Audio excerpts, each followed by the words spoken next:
Minnesota Vikings fans, welcome back to the Living in Loserville podcast, Purple People Eaters edition. We got a whole lot to talk about, that is for sure. Our Minnesota Vikings got a great win on the road against a winning team, something that's been really tough in prime time, too. How could I forget that part? In prime time against a winning team, the Vikings got the job done. Welcome back, like I said, to another episode of the Living in Loserville podcast. I'm your host, Chris Carlson. Co-host Aaron Miller will be joining us very shortly. We're going to break this thing down. And obviously, maybe just for this week, we may have to call it like the Knock on Wood podcast. Maybe the Living in Loserville, or maybe the podcast formerly known as Living in Loserville, if you include the Gophers, which we're going to talk about later. Don't you worry about that. But like I said, Vikings wise, the offense really spread it around. Good run pass ratio. We'll talk about how that offense looked pretty damn great in a lot of ways. Cousins spread it around. The all purpose Cook. I mean, we hear about this MVP, that MVP, and that's great. But Dalvin Cook's got to be up there someplace, especially when just line of scrimmage. just look at his stats, line of scrimmage. We had Rudolph in the red zone, Rudolph the red-nosed reindeer, catching one-handed, kind of looking like throwaway passes. It actually kind of looked like that's the first time we'll ever say that Cousins looked like Rodgers in that play. Because remember, Rodgers sometimes looks like he's going to throw it away, and you're like, oh, but he did give his receiver. Oh, that's a touchdown. Huh, I thought he was throwing it away. So, yeah, there's a variety of positive things overall. Obviously, those 10 straight runs we had in the second half. Obviously, the defense was hit or miss. They bent, but they didn't break, especially in the red zone. Third down was just a nightmare. I think I think Zimmer was talking about 3 or 4 third and 12s, or plus 12 that they gave up. Really, really bad. And a couple of long drives again where you're just like, dude, and that goes to third down, right? Um, but although Dak lit up the secondary, you know, um, the run defense was awesome, especially without Joseph. We did have some injuries. I mean, well, Joseph right there, Waynes as well, Josh Klein. We'll talk about injuries in a little bit, but that definitely brought up Mike Hughes. And Mike Hughes was up and down. He had a tough game if you look at how many times he got thrown on and look at how many yards he gave up, but he was in there battling. I thought early on he played pretty good. Later it seemed like he played good. Um, and then Kendricks, once again, dude, this guy, he's a stud. So we're definitely going to recap in a variety of ways, kind of take you through the game and our thoughts and all that. So we'll recap this Cowboys victory, and then we got to look forward to the Denver game at home. Denver's struggling. It is a game that we need to have. Now 7-3, 10 games into the season, sitting at 7-3. That's pretty nice, I'd have to say. Um, 6 left. We need this game at home. I mean, all home games we got to win, but Denver's garbage this year. So even if it looks like the Washington game, right, we got to get that one. We got to move to 8-3. So we'll preview that as well. And then, like we normally do, we talk Gophers at the end of this podcast. We figure there's a certain percentage of you that follow Minnesota football, and especially this year. I mean, it's Vikings podcast, but we got to talk about the Golden Gophers. Biggest win in 20 years. Go figure.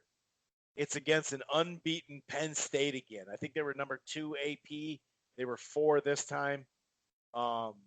Just an unbelievable win. And there's a lot to talk about there. We're going to preview that Iowa game, which is definitely an interesting one. Let's put it that way. So, can't wait to get into this one, no doubt about it. If this is your first time listening to the Living in Loserville podcast, welcome. It streams live on blogtalkradio.com/ropeadope radio. You can find the show at Blog Talk. It streams live. It also just sits there archived. But, you You can find it on iTunes or Player FM or TuneIn, really everywhere, including the Grueling Truth Sports Podcast Network, which you can find anywhere, including iHeartRadio and Spotify. And in fact, if you use your Siri or Alexa through Spotify or TuneIn, you can find the show that way.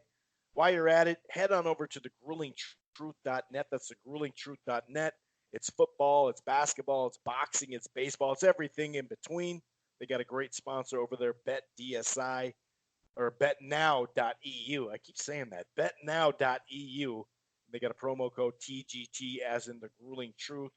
And, if you're thinking about cutting the cord or maybe you have and you're not happy, try AT&T TV Now. It's cable, but it's streaming cable, okay? You can try the 7-day free trial. The plans start low as $50 a month, HBO included. There's no annual contract. You can stream it anywhere. They have the cloud DVR. I use it myself. AT&T TV Now. Now I'm going to go ahead and bring in my co-host, Aaron, and I'm going to ask him a dumb question. And the dumb question in Minnesota is, how you doing on this Monday? Hey, man, how are you doing? Well, I already know the answer, but I'm going to ask it anyway. A long-time Vikings / Gopher fan, too. Of course, we're not going to leave the Gophers out on this show, obviously, getting that huge win, and they have Rose Bowl potential.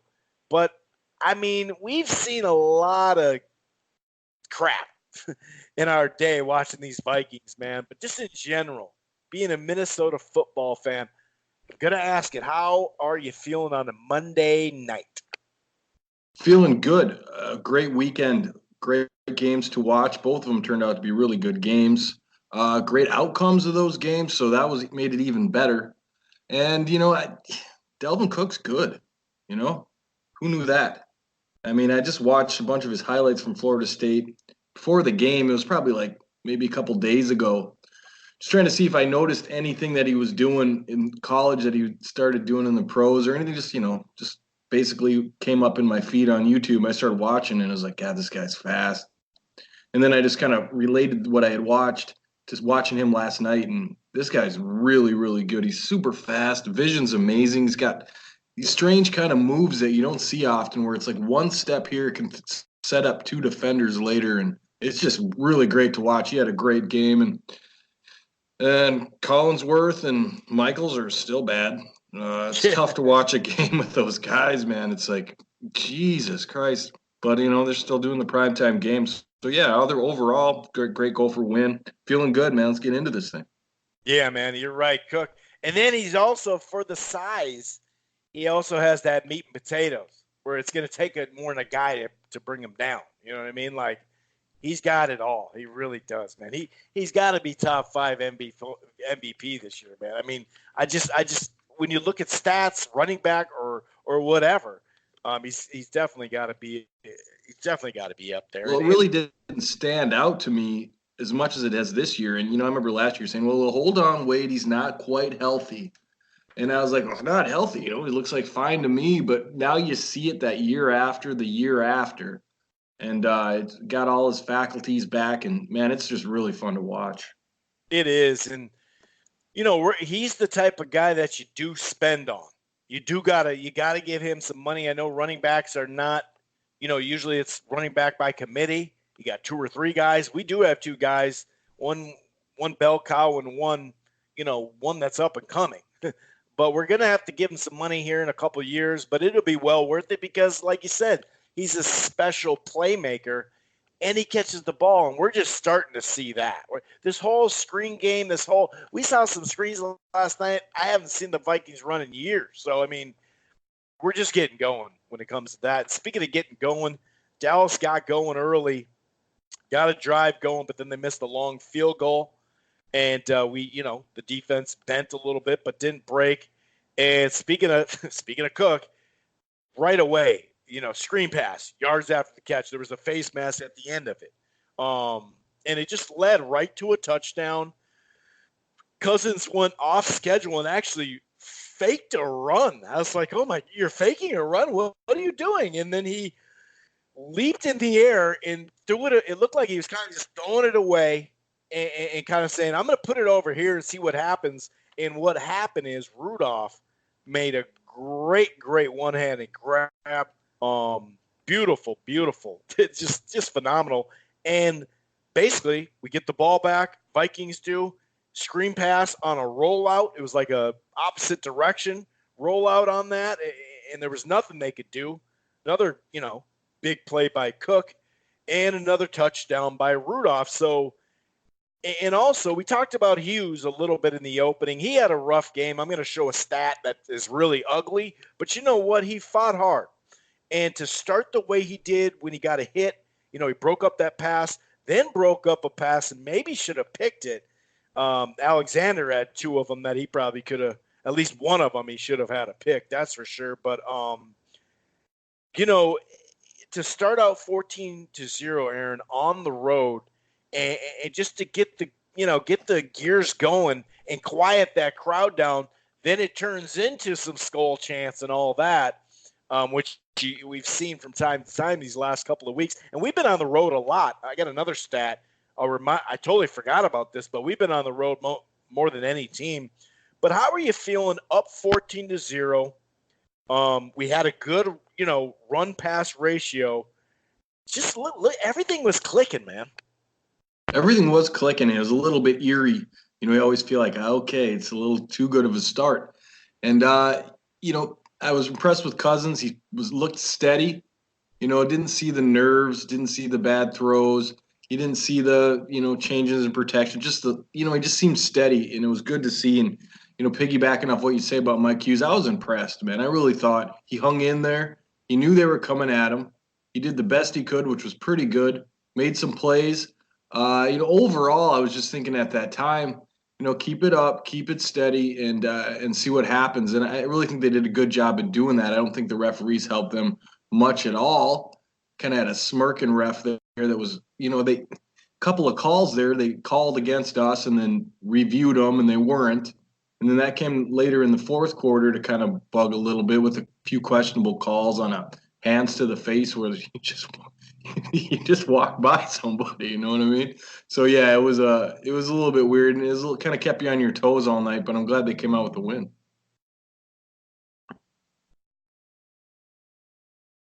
Speaking of that, a notch one up, another one anyway for Rodgers in the end zone. It's like, okay, so what is the call this week? He was releasing the ball and he got hit.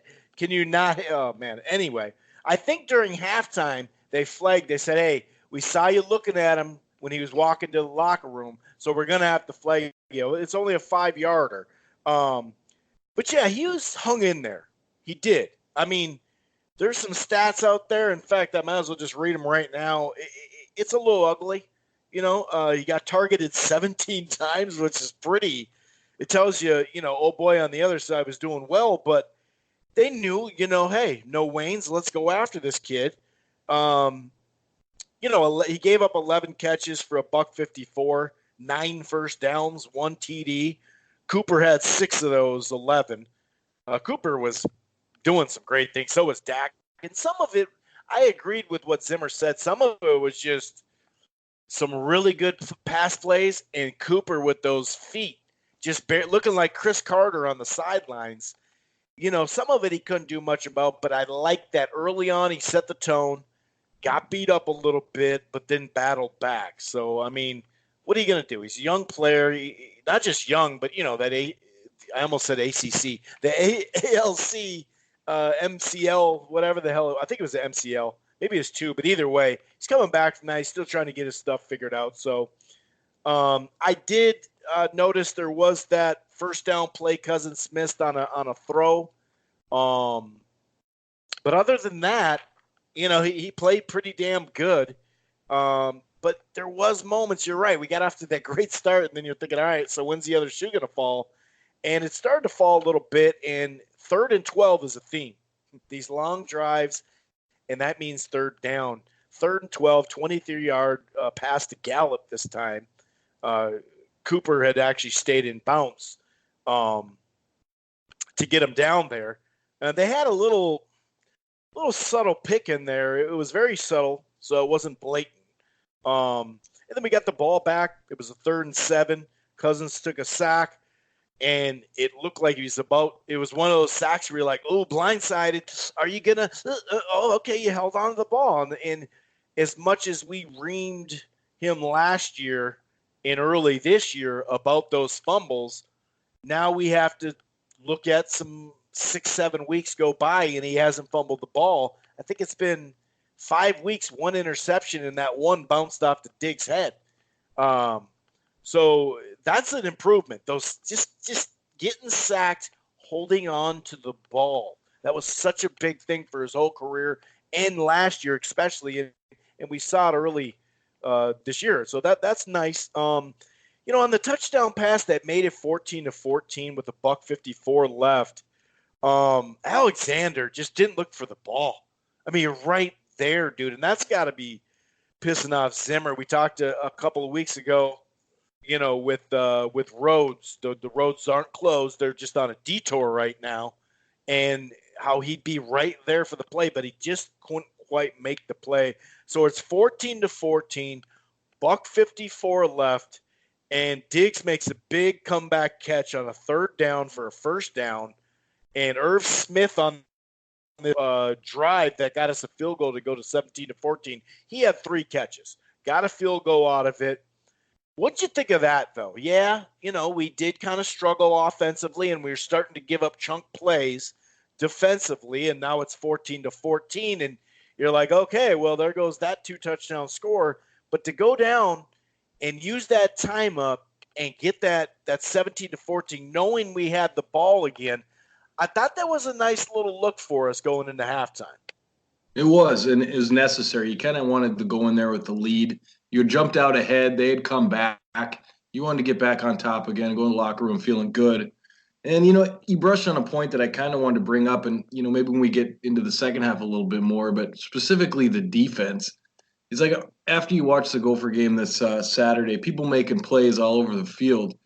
And you watch the game last night with the Vikings, and you're like, this defense, year after year, time after time, I'm getting sick of them almost making the play. I mean, they continue to almost make the play, dropping picks, not looking, being in position, but not making the play. It seems to be something that just keeps happening and happening. Now, Kendricks made a great play at the end of the game. That was a play that was made. And, he didn't have Linval. You didn't really notice him gone, but I think in a way you did. I think that you could have got maybe a little better pass rush. Everson almost getting guys down, running past quarterbacks, or getting his hands on them and missing them. It's just, it seems, know what I'm saying about this? Other. Right. Our ends running into each other. It's like, no, you run into the quarterback and you hug each other, Yeah, it's not two-hand touch, Everson. You got to get him down. And I know you're a great rusher and you can create pressure, by not sacking a guy, but you got to sack the person. I mean, he just got pushed off behind the pocket so many times. And like my point is just basically you got to end these days of almost making plays. Make the plays. There's a couple picks that could have been made. That one with Mackenzie Alexander was right in his hands. Hughes had a great chance. Make the plays. I'm sick of the almost making the plays. You got to make those plays. Yeah. I mean, 100%, dude. I'm glad you brought that up because it has been like a broken record with that. And this is not an elite top 3 defense this year. It just isn't. There's just no way around it. Somehow we're better at the run this year a little bit. Maybe it's because people are passing so much. That's probably what it is. And we're able to score now this year, so that helps. We can go with them. Now we, by the way, 3-2 in games where they give up 20 points. Remember that stat last week? 3-2 now this year. So we've been in 5 shootouts and we've won 3 out of 2. So that's a little bit better. But you're right, dude. You're right there. And that can be the difference in sports in general. But it's just got to piss Zimmer off to be like, all right, dude, our scheme puts you right there. What are you doing now? This is your problem now. It's not my problem. I put you in position. So what's really good? Like what the kids would say nowadays. Anyway, we had a nice opening drive, closed it, and opened it. You got to like that. Got it to 20-14. Diggs is starting to come alive. I do believe we had a penalty that screwed us up to be able to, to have to get that field goal. But, Dallas and company, and mostly Cooper and Dak, with the tippy-toe catch, once again by the sidelines. And then the play later, or maybe two plays later, made it 21-20. Cooper got his feet in. Looked like he pushed off, though, prior to getting his feet in on Hughes. So, it is what it is. We did see Josh Klein in and around this time go out. Really worried about him because he's a solid vet, and it's his second concussion this year. So that's a little funky there. So then you're like, okay, dude, here we go. They got the lead. We've seen this one before. Fourth quarter's coming. It's not here yet, but it's coming. What are we going to do? Basically, the ball's in your court. Right now, defensively, we're not great. Ball's in your court, Cook and Cousins in offensive line because they've been playing great. And just a speedy 15-yard run from Cook. When he hits that freaking hole, dude, it just I'm in my high gear already. Then there was a screen pass for a first down. Matson got back-to-back nice runs. Almost scored on that run. And we willed it all the way down, right? And Cook almost freaking had the touchdown, I think, on a second down. And then Ham got denied. I did like that, using Ham there just to throw him off a little bit. I didn't mind that. But 4th and goal, 4th and 2. What's going on through your head right there? We're down by a point. We've had this nice drive. We need to punch it in.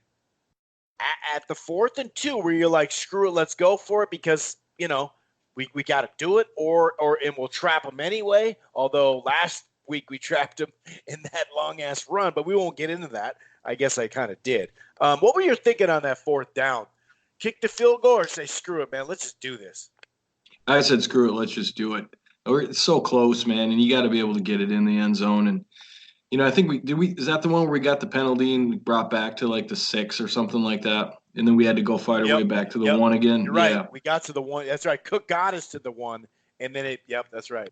Yeah, and we took a couple chances, and I just feel like, you're not promised the red zone again. You're down there now. Game situation is what it was. I was fine with the 4th down call, and of course they scored the touchdown, and that leads to the second, choice about the 2-point conversion. I thought that was a little bit like, really, you're going to do that? And I didn't have a problem with it, but I was shocked by it. I was like, okay, that's not a usual Zimmer move there, but I don't know if it was the analytics that say that you do that, or I'm not really sure how that goes, up by whatever, down by whatever, if you do it. But I was happy to see it, and I'm glad they converted, because had they not converted, would have put a field goal game. I guess we won by 5, didn't we? So I guess that wouldn't be that big of a deal. But, as far as the game tone went, it kind of showed you were there to win, and you did, and you converted them, and had to have changed the pace of the game going forward. Yeah, I was all 4th down. Go for it on 4th down. I'm with you there. I was a little. I wasn't in favor of going for it 2, because it was the ending score was 28-24. If we wouldn't have made it, it'd have been 26-24. They wouldn't have had to done any of that late last-second stuff. They could have whittled down the clock and kick not that we could say a chip shot field goal being a Vikings fan, because we can't, unfortunately. But it would have been a chip shot, because they wouldn't even had to go for it on 4th down near the goal, where Kendricks made that great. They wouldn't even had it done all that, because they could have had a field goal and won it. Yeah, and they were moving the ball pretty well on us that whole Exactly. second half. And so, that kind of puts in perspective where you you want to get up, take the points when you can. Glad they converted on both of those tries. Had they not, we're talking about a whole different ball game today. Yeah, and we're not the 98 Vikes. We're not the 01 Rams. We're not what Oregon was in the 2000s, where they just said, two-point conversion pretty much every time. Screw it. We're not that. But here's a little nugget that Sam Ekstrom found. It said over the past decade, 45 teams had been leading by 5 in the third quarter with a chance to take a 7-point lead. Only 9 had gone for it, 20%. the Vikings became the 10th last night, and it paid off. And then someone on Twitter followed it right there. He said, high risk poker there. Had the Vikes missed it, chip shot, So I wasn't in favor of it. I maybe it's just old school. Maybe it's just it makes sense, like logic. But to me, you only go for two when you have to. That's just been something that I think stays in the game. I don't know why it would change right now unless they put in extra points, for a 50-yard touchdown or something like that, like an extra point. You get 7 points and then an extra point kick. I don't know. Once they do that, then it's different. But other than that, I didn't like it. I liked that we got it, but I was like, oh God, we're gonna screw it up. But I'll give Dak a lot of credit. We did stuff the run, but I talk about Cousins spreading it to like 9 different receivers. He had 4 different wide receivers that had 20-yard pass plays. 4 different receivers that had at least 20-yard pass plays. Like that's tough, dude. And they did contain the ends, like we mentioned. And it was just starting to, it's funny. In my notes, I have that exactly what you're talking about. So I'm glad you brought it up. Griff totally missed a sack. And then, from that, Dak scrambled. It did a great pass. Then Hunter got a sack. But then we had that Harrison Smith holding call. And a lot of people ripped that call. I don't. He had his arm. He was running with them, and he had 2 hands on his arm. And the ref's right there. So I didn't really see that as a bad call like a lot of people were saying. It was a hold. But here's the beautiful thing. Now, the offense got the ball back, right? And I think there was about 8 minutes left in the game, 9 minutes, whatever, 10 minutes, something like that. And, ideally you score a field goal or a touchdown. We know that. But if you're not going to, and we're so used to these 3 and outs the last couple of years, right? When we need it, look at last week against the Chiefs, 2 failed offensive possessions when you had the lead and when you needed to do something when it was tied. This week, 8 plays, 5 minutes, and we pinned them inside the 10. That really felt good to be able to do that. And somewhere in there was the 10 run plays in a row too. I think it was on that touchdown drive. Can't totally remember, but there was I really like that we did that. You know what I mean? To be able to do that, we've done that numerous times. Burn clock in the 4th quarter, so that was big, right, Aaron? But we trapped them inside the 10, and what do you know? Oh, another long drive. You know what I mean? It's like, dude, what can we do as an offense right now? I guess we have to score more. But that was a nice way to eat up 5 minutes and 32 seconds of clock, dude, in that 4th quarter. Yeah, and we completely shut down the run. That was a dominating run-stopping performance, yet we couldn't stop the pass. Now, I don't know if that's due to Hughes being out there and them just going at him. And like I said, I'm happy with the way he played. It's tough, man. If you're out there, they're coming at you. You're doing your best. You're going against one of the better receivers in the league who's making unbelievable catches on you. You get to punch back a little bit with some hits and do that, but just to know that's coming at you all night, that's got to be tough. And I thought he hung in there and played really well. So, he gave up 11 catches. Okay, that's fine. It's just, the defense was a little bit porous for just being, one-sided. Everybody said, well, they sold out against the run, but I didn't see them doing too much different against the run. And they showed some blitzes, but backed out of them a lot. Right. And so it wasn't like wasn't they were doing anything. In the box. Wasn't 9 people by the line of scrimmage. No. So, and notice Holton was on the other side. So maybe they started rotating the corners a little bit, like I had mentioned, and which is good. I think, it's a kind of a welcome to the NFL moment for Mike Hughes. And I think he'll bounce back. I think it'll be a good learning experience for him. And I think, and I really was happy with the way he played. And, coming down that 4th quarter when we got the ball back and we just needed to eat some clock, and we ended up with a 5-second drive. They were calling timeouts, but I wish you could have moved the ball a little bit more on that drive and just put the game away. I know that you're back on that 4-minute drive, which really helped, but even extending that one would have helped a great deal, because I really thought, with our running game and what we're doing, we should be able to just put the game away, maybe give them the ball back with a minute 30 left, but it turned out we couldn't convert on 3rd down again. and we gave the ball back with a little too much time. Yeah, but we gave him the ball back inside the 10, though, and we started that at the – I forgot what line that was. But we started – it was a long drive. So I'm okay with it. Like, I'm not saying it's great. I'm not saying it's phenomenal. But you're not always going to be able to run for 8 minutes. You know what I mean? So I thought it was – I mean, for a defense, like, we're setting up our defense for success, I guess was my point of highlighting that. We set them up for success. We burnt the clock so they could get some breather too. We start to wear that defense even more down. It's a 5-minute 32, and it's not about timeouts. This is game clock. 5 minutes, 32 seconds of game clock. So that's huge. But, the defense just gave up a long drive. Now, luckily, they were bend, but they did not break. And that is basically, unfortunately, Aaron, my friend, that's what we're dealing with on defense. We're a bend that don't break. That's just what we are this year. If it improves, man, that's great. That'd be phenomenal. We're going to need it. But I guess that's what we're dealing with, unfortunately. But, Well, yeah, I mean, they've given up more points, I think, this year. I don't know if that's statistically true, but it used to feel like, if you scored 21 points, that you'd win the game. And this year, it seems like you got to score offensively a few more points than that. It seems like 21 is getting to be, pretty common with this defense. And I don't know if you call it a bend but don't break.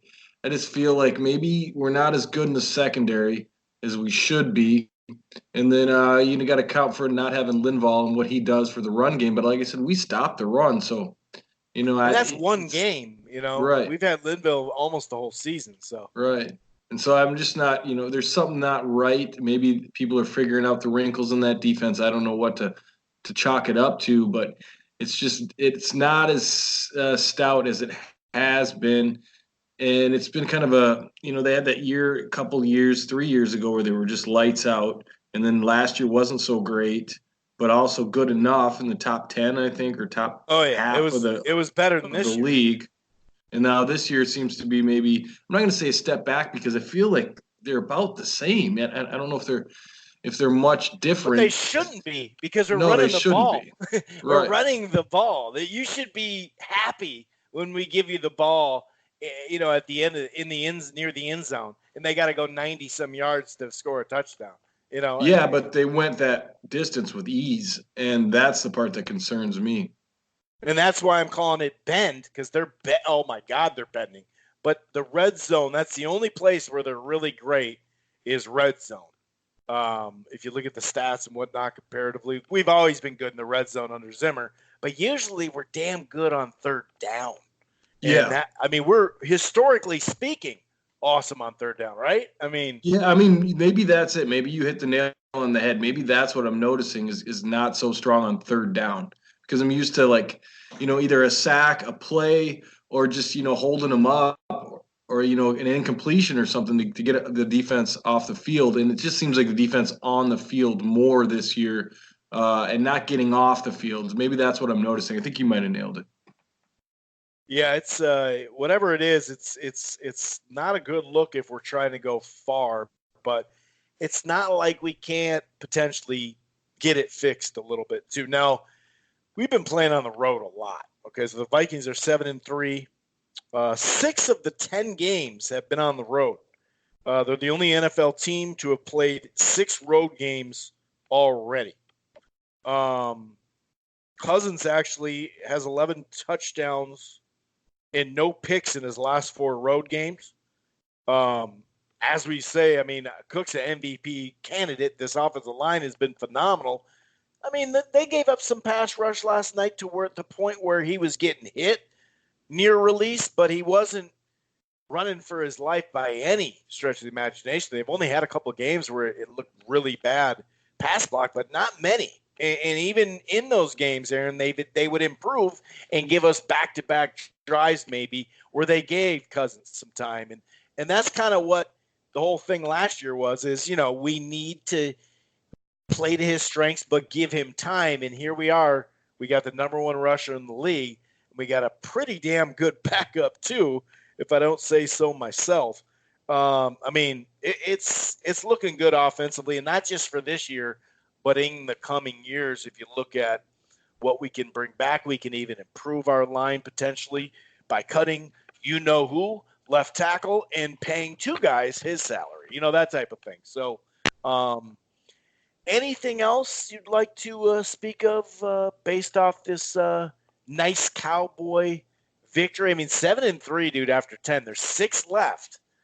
That whole 4-game series we talked about 3 games ago, and here we got Denver next. We'll get into that in just a moment, but we wanted to go 2-2 in this stretch. Well, we're 2 of 3 as of right now. To get this kind of road win, it was kind of a must win based off our 2 road losses that we coulda, woulda, shoulda.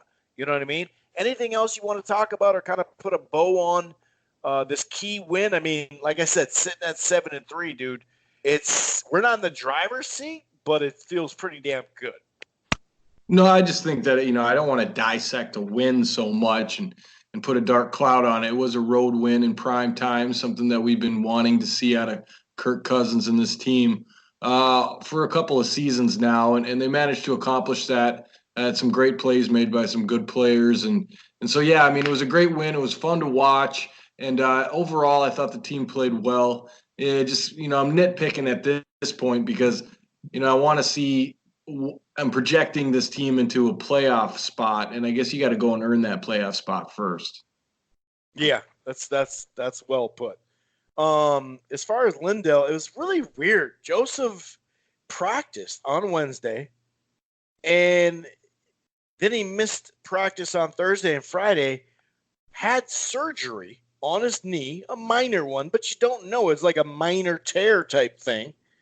And, of course, we got the Broncos coming up. We'll talk about Week 12, and then before the Week 12 bye. And maybe Monday night at Seattle, you'd hope we could have Thielen and him back. Obviously, also just addressing these injuries. So Joseph, Thielen, Klein, and Trey Wayne's ankle. But the way he said it almost sounded like it was his choice. I don't know. Like they're like, oh, yeah, something like that. Like Zimmer was really vague with it. Maybe he doesn't want somebody to kick, Wayne's in the ankle or something like that on the next time he's out there or something. It was kind of vague, but that's another thing with this offense right now. Since we destroyed them so much last year and earlier this season a little bit, but we've seen such an improvement. To do this without Thielen these last chunk of games, too, has been pretty damn impressive. We've managed to get Rudolph way more in there, Irv Smith, Johnson, even more run game. I mean, what Thielen left that Detroit game after that phenomenal first half catch in the end zone, right? So he left that second half. What did we beat him, 42-30? We still had to put up points in that game. Or was that Philly? Detroit or Philly? I can't remember. Didn't play in the other, the Thursday game against the Skins. Played against the Chiefs for what? A couple plays, and then was out, then didn't play last night. So it's like a negative that he's out, but a positive for our offense in general. And when we can get him back, I think we're going to get that deep ball to Diggs a lot more because Thielen, not that he can't catch a deep ball. Of course he can. He's got plenty of them. But he's just a specialist kind of all over the field. So I really hope, and it's a hamstring like we said before, and this bye is going to come in handy. I guess more to the story of these injuries, this bye is going to come in handy after this Broncos game, man. Yeah, I think the most frightening part about last night was seeing O'Neal go down and thinking, what now? Back to Rashad Hill. And he bounced back, came back into the game, was good to see. But, man, when he went down, I was just like, okay, there goes our line a little bit there. And, that's what's been, he's a huge part of what Cook's doing, and the speed on those runs and him getting out and getting into the second level of the defense is a huge thing. And I don't think that's something Rashad Hill's especially good at. And so it was good to see that O'Neal bounced back and got back in there. So as far – all right, there we go. Sorry, I had a little issue. I couldn't tell if I was mute or not. You can hear me, right? Yeah, I got you. Okay. So as far as the Broncos go, at home last week, they did beat Cleveland 24-19. Cleveland's kind of a shell of, well, I should say a shell of themselves because it's Cleveland. So what would be their normal way? You know, they're actually just, they got a lot of hype from the way they closed the season last year, and then the signings they had. Everyone, a lot of people say, "Oh, Super Bowl this, Super Bowl that." Slow your roll, slow your roll. However, they've had some decent performances. Denver has here and there. They've had a couple of tight games that they've either lost or won. 16-0 against the Titans was pretty good. The Chargers, the Packers 2 games ago, got really shut down pretty much at San Diego. So, Denver is just kind of mediocre. If you look at the odds tell you we should win this game. We're 10.5-point favorite at home. Defensive struggle, though, the over-under's at 39, which kind of makes sense. They don't have the defense they had chunk of years ago when they won the championship almost off of their, defense. I mean, I know Peyton Manning was there, but that was Peyton Manning with the neck issue. He was not the same guy. He'll tell you that the same. How do you feel going into this one, man? I mean, there is a chance that we won't have Klein or Thielen or Joseph or Waynes for this one too. What's your gut telling you on this one? Is it a trap game or the bye's coming around? We've been on a run. How do you feel about this one? I feel confident, man. I mean, we played well at home. It's one thing we've done this year that you can hang your hat on. I think that'll continue. Denver's they play well. Look at what they have. They got some guys that could cause us trouble. I'm not worried about Sutton. That's kind of Rhodes' type of guy. They're big, tall receiver. He's good at that. And, if we can get Waynes back, I don't know how long he's out for, but it'd be nice to have him. I think another try for Hughes will turn out to be a little bit better. He'll play a little bit better, learn a few things from last night. And, secondaries, the way it is, I just feel like with the injuries and all that, just playing at home and then knowing you're going into the bye, playing in and out of a bye seems to be something that we do pretty well to here too. So I'm not too worried about the Denver Broncos, although I should. You can say trap game possibly, but I think we're just playing a little too well to go into a trap game, especially at home. Now, if it was on the road, I could say that's possible, go down there and lay an egg, but it's home. I like the Vikings in this one. I'm going to go 28-14, something in that. I don't think it's going to be a huge blowout, but I think it'll be a comfortable win, maybe a start to finish, kind of always have the lead type of game. Yeah, I think that's about right. I was going to say about 24-13 or something like that, or 28-16 or somewhere in there. So I'm with you. Even if it comes down to like the Skins game on Thursday night, I mean, I think we'll will our way, whether it's the fans, whether it's a big play by Diggs or probably Cook, I think we'll find a way. And to get this win, to move to 8-3, Aaron, with 5 left at Seattle's going to be, it's going to be a rough one. But still, I mean, this is setting up really nice for us to have a good close. But like I said, if we can get through this next game, get it to 8-3, and then have that 2-week break, or at least a week break, right, to get some of these guys healthy. Talk about a clutch late bye in the season. I mean, there's sometimes midway through the season, you're like, dude, we need it now, But our injuries, just everything, mental, physical, all that, it's really coming, at a great time. So go ahead. You really touched on a good point about getting everybody back healthy, adding that balance back to the offense just in time to, I believe we go to Seattle out of the bye, correct? Yes, sir. Yeah, so we're going to need all hands on deck for that one. Russell's playing really, really well, and they got 3 receivers there that are just huge. So it's going to be a tough game there. It'll be nice to have offensive balance back. Plus, when you have Thielen go out, you get to start to see what other people are good at. Johnson and Treadwell and Irv Smith and things that you can do with them. And now you fold Thielen back into the mix. I think that, that bodes pretty well for the offense. Defensively, you got to tighten it up, man. Like I said, I'm not 100% confident on that. And going into Seattle, That's going to be a tough one. So they need to, get their stuff together over the bye. And I don't overlook Denver. Denver's going to be a game we got to win. But, looking forward, getting in out of the bye, going into Seattle, it's going to be a tough game. They're going to know our system, the Denver. They're going to know our offensive system, and it's going to be 15-12 all field goals. That's what I'm going to say. That's how they'll win, 15-12. Or they as in the Vikings. All right, so we're at the 45-minute mark of the show. That gives us about 15 or 20 minutes to talk about our Minnesota Golden Gophers, dude. I mean, what the hell? We've talked about how, there was a couple of things that we saw last year coming into this year that really stood out. Obviously, the offensive line, clearly. The defense played a ton better those last chunk of games compared to that 4-game stretch where just like 55 to Illinois. Like, come on, it was pretty ugly, but it got really cleaned up, like you just said, that our defense on the Vikings need to get. So we knew a couple of things, right?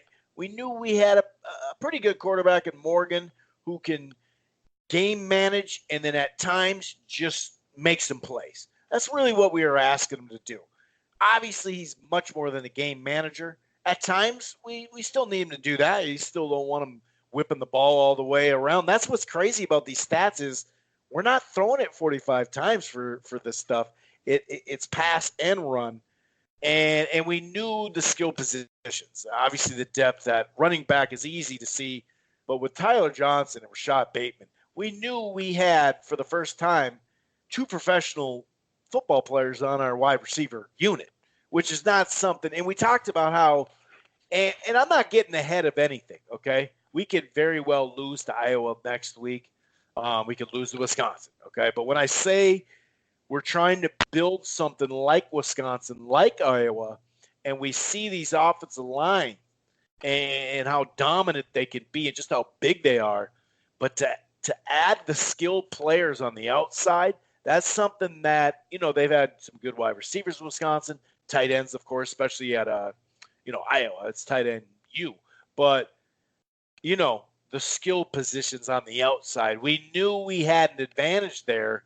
And as we build this thing up, Fleck builds this thing up, I should say, I do think that potentially has a chance to make us even a notch up if we can get there all the way. Now, obviously, you couldn't have timed it better extension, especially getting the Penn State win. But just the way they started, dude, for Winfield to get 2 picks right off the, it's just there's just so many good things that were going on, and we set up the pass. We started just running the crap out of the ball. It was really running by committee. Now they started getting back in the game. It was 24-13 at half. When we were at the 50-yard line, and when what's his toes fumbled. Why can't I think of this? Shannon Brooks. I was like, okay, dude, this is good field position. Oh boy, this is a big moment here because we are just gonna be on the other side of the 50 and moving. He had just made someone pay on the previous run, and it felt like, all right, dude, we're gonna add to this lead. And they came right back down and scored like 5 plays later. And when it's 24-19, that's when I started feeling, okay, dude, like we really have to answer. Much like I just talked about the Vikings with that A-play drive, even that, just get us to the 50. If we don't score, at least just get us some first downs. They went down and, had almost a 5-minute drive, got it to 31-19. We did have some fumbles. That's not necessarily the best thing there, off that. But, when they got that touchdown, I thought, okay, it's not the end of the world. We're going to be okay. And when they started how many plays is that? 6-play drive, 139. And to get that interception in the freaking end zone, dude. And like you said about the corners, dude, like on that 2-point conversion, Durr just slapping the ball away. Like, The defense, the offense, everything was just working, man. And we knew that when people started saying, "Oh, you almost gave," I started seeing that on Twitter. Oh, like after the game, "Oh, you almost gave that game away." Did you really think that we were just going to walk through Penn State? That's how that game was going to go. Yeah, I agree. Jumping out like that, we don't sign Antoine Winfield. We don't get the other Winfield, and it's like that's one of the best signings the Vikings ever made. Going down memory lane, and Seriously. you think that I think there's a lot of great plays made, but the play that stands out to me that was really probably the play of the game was Tyler Johnson swatting that ball out of bounds. He caught the Oh, ball on the right. Yeah, yeah. Off the sideline. fumble, right. Ball just dropped perfectly, like 1 inch inside, just stayed there. And he came back and swatted that ball out of bounds. That's the one that really got me going. Brooks's fumble, to me, terrible timing of it. You're right. I mean, that really opened the gate for Penn State. And but you knew at some point Penn State was going to make a push, and they did. And then again, that the interception in the end zone. I mean, that ball's a little better thrown. It's caught, and then we're talking about a whole different end of that game. So, it was a lot of close plays, but I think overall, defense gave up a little more than I thought they should have. But, you're playing a good offense, and I thought the offensive line held the defensive line for Penn State much better. They handled them much better than I thought they were going to, and that was really, really good to see. And we ran the ball effectively. We weren't like gouging them, but there were times we got 12, 15-yard runs, which we needed to do. And, I thought the clock was managed well. I just thought overall it was managed well. It would have been terrible to lose that game. And I guess to your question, was I a little worried about it? I found myself standing up just saying, make a play. Somebody make a play. Right. And I can make a play. If you make a play, you end this game. And it would have been nice to hang on to the ball and maybe eat the clock. But I mean, there's another team on the other side of the ball too, and it all worked out in the end. But there were some issues there. I thought there were like linebacker play. I don't know if Barber's going to be back against Iowa. He seemed like he was pretty banged up at the end there. So yeah, I mean, it was a great win, and Chris, man, I've known you for a hell of a long time, man, and we've been keeping a close eye and sometimes not such a close eye on Gopher football, and it was just really, really good to see a home win over a ranked team in the middle of November with an undefeated record. I mean, 10 years ago, if I told you this day was coming, I mean, what would you have said to me? I would have said, so when's the scandal coming behind it? You know what I mean? That's what I would have said. So that's nice. So when do the games not count then that we won? Because that's what's happening next. That's what I would have said to you. And you're right about yeah. So the I'm trying game. to, yeah, right, yeah, and it was effective, but it wasn't magnificent. It was just adequate and well played. And I thought, if you can move those guys, then you can move a lot of guys that from other teams that maybe we thought. So I thought maybe seeing ourselves, I guess the test against an actual, Big Ten upper echelon team, I thought we stood really well. And if anybody's tweeting and saying it's a fluke or we almost gave that game away, they just haven't been watching the progression of this program and this football team. And I'm not saying we're going to go and win out. It'd be nice, and it seems possible, a lot more possible than it seemed a week ago. But I just overall, I mean, it's a quality program, and we're starting to build into this thing and recruiting and adding players and having depth, places where we're still weak a little bit, but, everything's coming together really nicely. And it's just exciting, man. I mean, to see everybody go crazy and to watch, a lot of demons be exercised over a 2.5 hour, 3.5 hour game of 20, 30 years of just futility in a football program.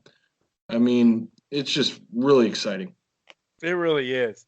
And just looking at some of the stats here, you're right. Like, we ran the ball 40 times. It wasn't a good average clip. We only got to 121, but you got over that 100 mark.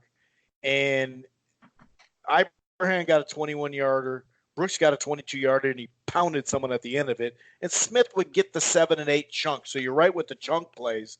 But, I mean, Morgan, once again, 18 of 20. He missed that one to Johnson. And that was about it. in the end zone. That was it. You know what I mean? I mean, that was really it. I know he has one more incompletion, but I can't even remember it. You know what I mean? It's to get 339, and as much as I liked defensively what Jerry Kill and company did, I mean, that was phenomenal what they turned it into top 20 defense out of mostly 2 and 3 stars.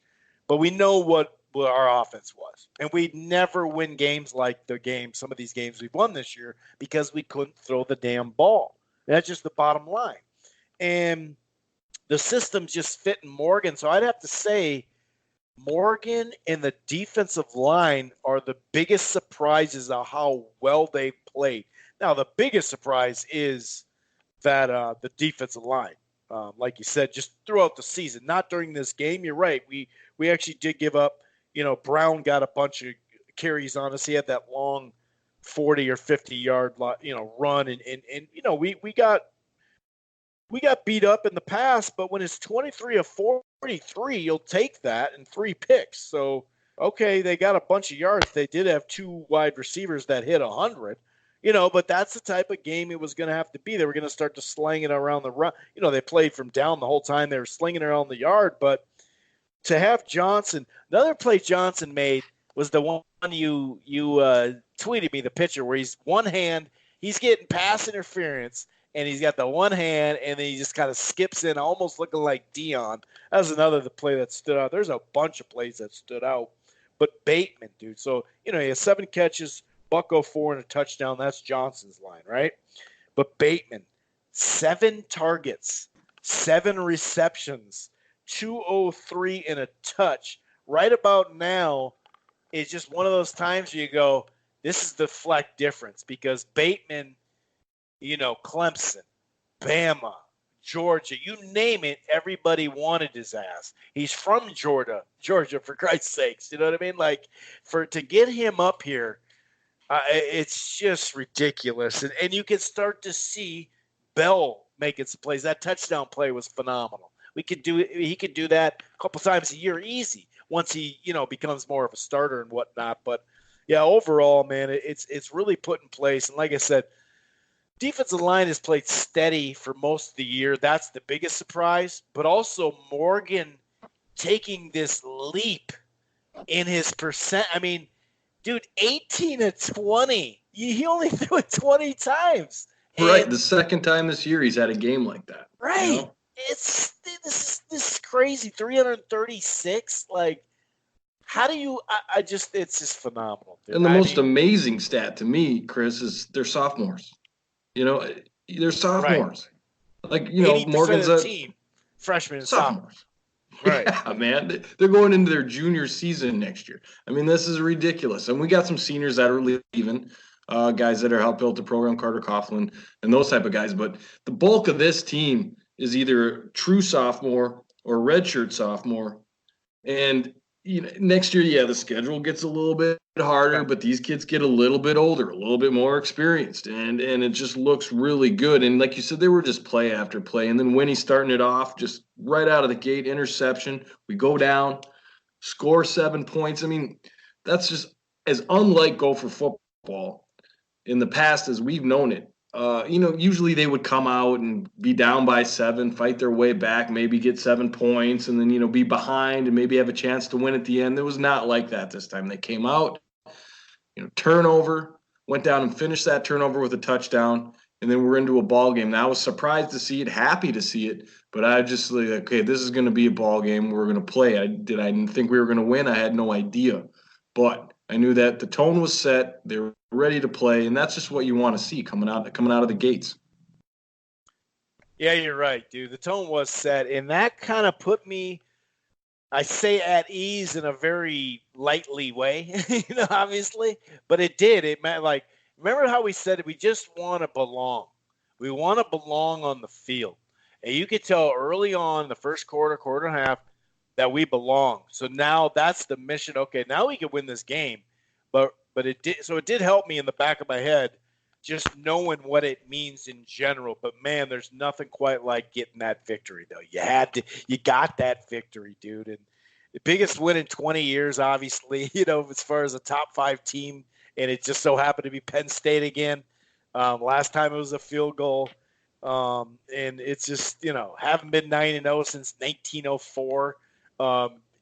These 12 of the last 14 games, 11 in a row. I mean, it's hard to keep track of this stuff. You got to go way back. Anywhere from '04 to the 60s.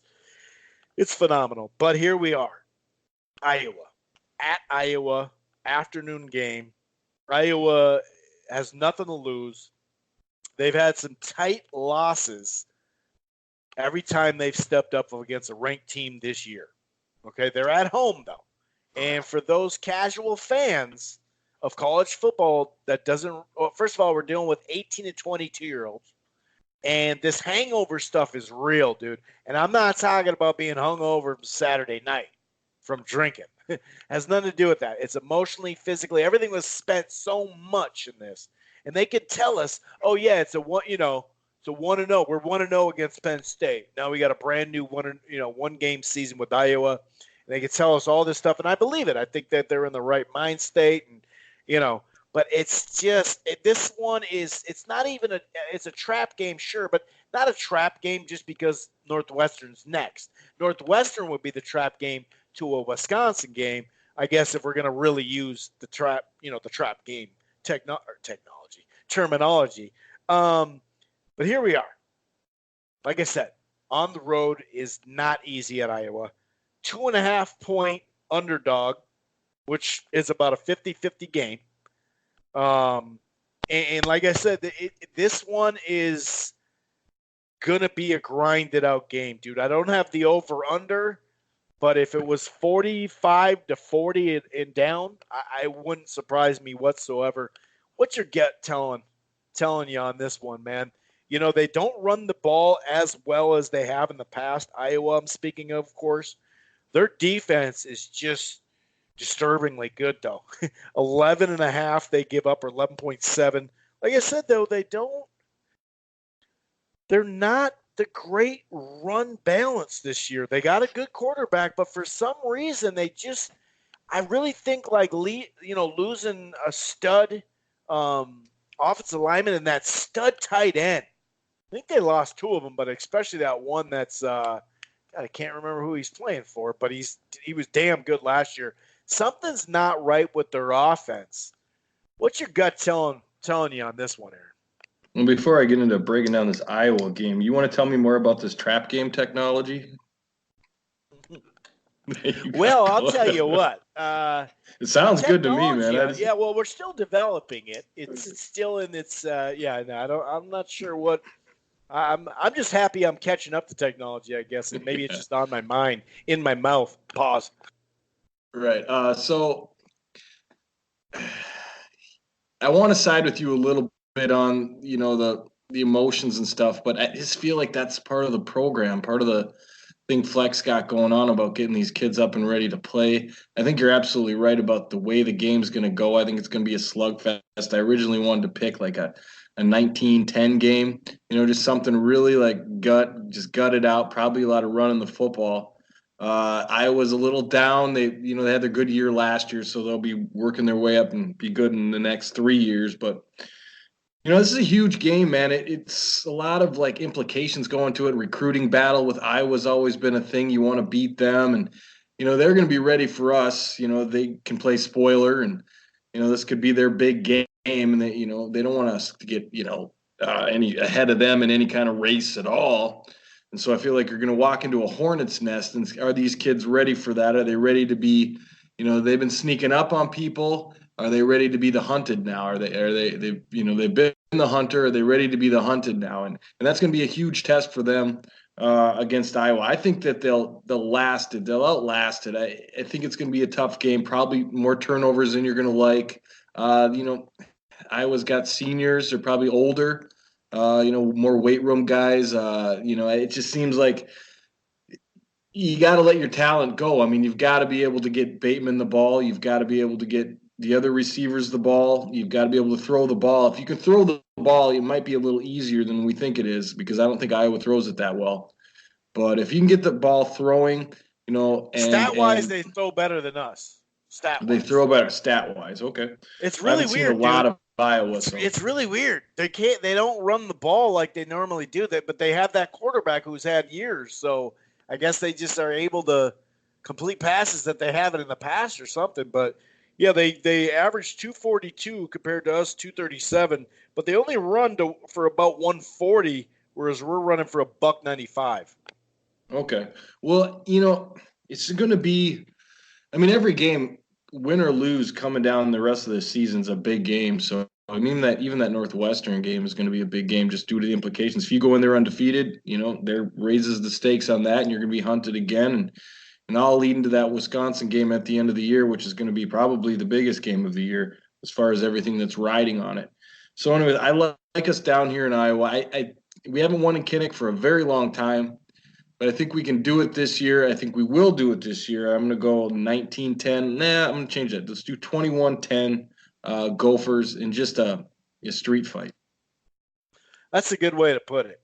It is going to be a street fight. I remember the last time they won in Iowa, I believe, was that year where out of nowhere we blew them out with Max Williams looking like a first-round pick.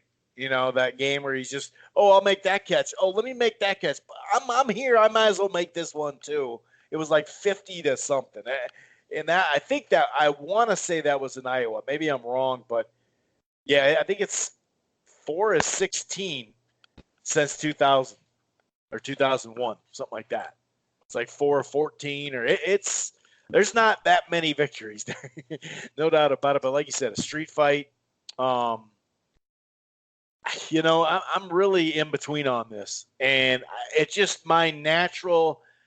I've been picking games on record for about 10 years now, and there's just certain true and tried things that you stick with no matter what the outcome turns out to be, because on average it's that, and that's the only thing that's keeping me from feeling like we're going to win this game confidently. The Gophers. So I'm going to be a Debbie Downer and say we lose this one 19-16.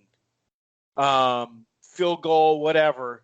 But if we can go down there and, yeah, maybe this is an Iowa from a couple years ago that they got, that they went unbeaten during that regular season. Maybe this isn't – I could care less about that stuff. Just like last year. Oh, yeah, well, Wisconsin – that wasn't a great Wisconsin team. Well, it wasn't a great Minnesota team either, dude. So I don't give a shit about that. You know what I mean? Like a win is a win is a win is a win.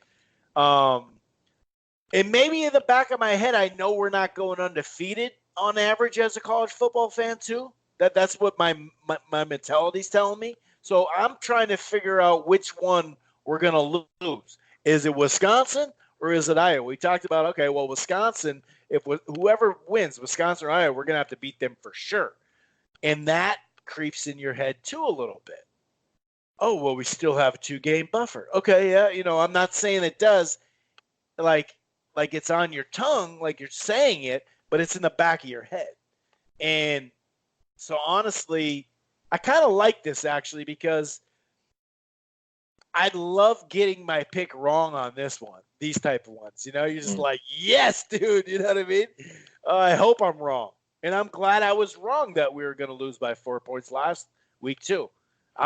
That's the best prediction I've made in the last 4 years. Well, maybe not, but you know what I mean? I'm so glad I did, dude. So yeah, 19-16. I think. Okay, so it's crazy because that's my drop. original. Oh, sorry, that was my original score. Didn't mean to step on your call there. My original score that I wrote down, oddly enough, was 19-16 Gophers. So I'm going to switch my call to 19-16 Gophers. You're going to switch your call to 19-16, or you're going to keep your call at 19-16 Iowa, and we'll roll like that. Perfect, sweet. I like that. Anything else, sir, before we get on out of here? No, man, you can finish your thought that I stepped on there. I didn't mean to quite do that. It was already out. It was already out. I'm not PA. I'm not going to be like, don't step on my call. No, I'm just kidding. No, it was already out. It was already out. No problem there. We definitely appreciate you listening to another Living in Loserville podcast. Of course, the Purple People Eaters edition. Slash, Gophers, obviously, right now, right? But we'll be back next week. It would be phenomenal if they could get 2 wins, obviously. But I mean, it's going to be mid-November here soon, and this stuff is really coming down to the nuts and bolts of the season, man. So it's going to be fun. We'll be back next week. You guys enjoy the week, enjoy the games. We are out. Peace.